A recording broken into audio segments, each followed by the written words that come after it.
बोला एक व्यापारी एक घड़ी को 1024 रुपए में बेचने पर उसको 20% की क्या हानि हो जाती है, 20% की क्या होती है, हानि हो जाती है।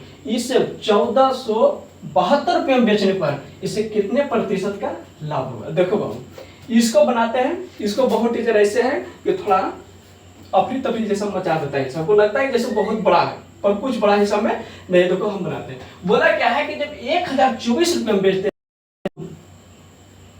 कितना, 20% को हानि हो जाता है। तो इसको देखो 1024 में जब बेचा तो 20% जब हानि हो रही है तो 80 पर बेचा गया, इसको सीधा सीधे लिखो 100%, ठीक है, परसेंट में बोल रहा है। अब देखो इसने क्या बोला कि इसे 1472 में बेचा जाता है तो उसे कितने प्रतिशत को लाभ हो जाती है। अब तुम कहीं नहीं समझ में आ रहा था, अभी जब इतना किया तो यहाँ से हिसाब हो गया मेरा, क्या आसान हो गया, ठीक है। अब देखो इसको काटो, यहाँ से 4 में तुम कर रहा है, यहाँ से कितना कर रहा है 5 में तुम कर रहा है, इससे काट लेना, इससे काट रहा है तो 4 दूनी 8 करें, 4 5 20, 4 6 24।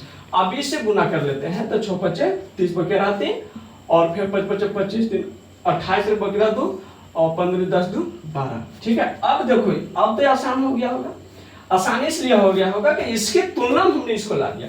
अब ये दोनों का अंतर देखो, तो दोनों का अंतर में कितना आ रहा है, इन दोनों का अंतर में आ रहा है 192।